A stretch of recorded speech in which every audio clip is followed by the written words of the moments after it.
পুঁই শাকের ফল ভাজি। লাল লাল পুঁই শাকের এই ফলগুলো ভাজি করলে অথবা যে কোনো যে কোনো ছোট মাছ কিংবা শুটকির সাথে চচ্চড়ি করলে খেতে অসাধারণ লাগে। আজকে আমি এটা ভাজি করব।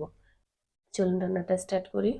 ফার্স্টে আমি কড়াইগুলো দিয়ে হালকা সেদ্ধ করে নেব। এখন আমি দিয়ে দিলাম কাঁচামরিচ, পেঁয়াজ আর একটু রসুন একসাথে দিয়ে আমি এটা সেদ্ধ করে নিব। দিয়ে দেব সেদ্ধ করার জন্য হালকা একটু পানি, দিয়ে দিব একটু হলুদ গুঁড়া, দিয়ে দিলাম, দিয়ে দিব একটু লবণ, পরিমাণ মতো একটু লবণ দিয়ে দিলাম। দিয়ে আমি চুলাটা করে ঢাকা দিয়ে দিব কিছুক্ষণের জন্য সিদ্ধ হওয়ার জন্য। এখন আমি ঢাকাটা খুলে একটু পুঁই শাকের ফলটা সুন্দর করে নেড়ে চেড়ে দিব। এটাকে কোন অঞ্চলে পুঁই শাকের ফল, মিচুড়ি কিংবা পুঁই শাকের বিচি বিভিন্ন নামে এটা পরিচিত। এটা খেতে যে কি টেস্ট! এটা ভাজি খেতে খুবই মজা লাগে। সাথে যদি একটু আলু ভর্তা আর ডিম ভাজি হয় তাহলে তো কোনো কথাই নেই। এই রমজান মাসে যারা ঠিকমতো ভাত খেতে পারেন না, এই রেসিপিটি শুধুমাত্র তাদের জন্য।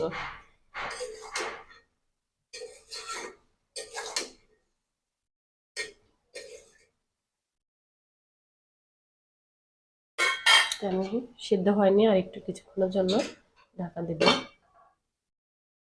হয়ে গেল আমার পুঁই শাক সিদ্ধ করা।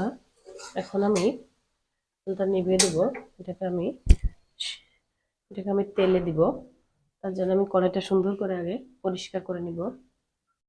এখন আমি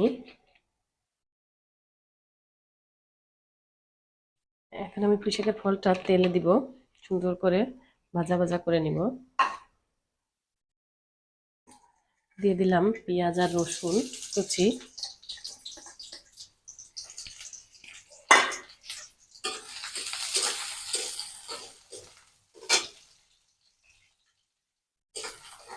এটা আমি ব্রাউন করে ভেজে নিব। দিয়ে দেব একটু জিরা, জিরাটা দিলে ফ্লেভারটা একটু ভালো আসে। হালকা একটু জিরা দিয়ে নিলাম। এখন আমি দিয়ে দিলাম পুঁই শাকের ফলটা, দিয়ে আমি সুন্দর করে ভেজে নেব। এটা আপনারা এভাবে তেলে দিয়ে কিছুক্ষণ ধরে সুন্দর করে এভাবে ভাজতে থাকবেন। একটু সময় নিয়ে ভাজতে হবে, নাহলে মজা লাগবে না।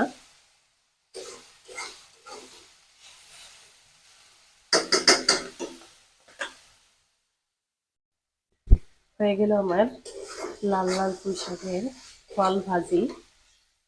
এখন চুলাটা অফ করে দিব। পুঁই শাকের ফল ভাজি আপনারা চাইলে বাসায় একবার এভাবে ট্রাই করতে পারেন, আশা করি ভালো লাগবে।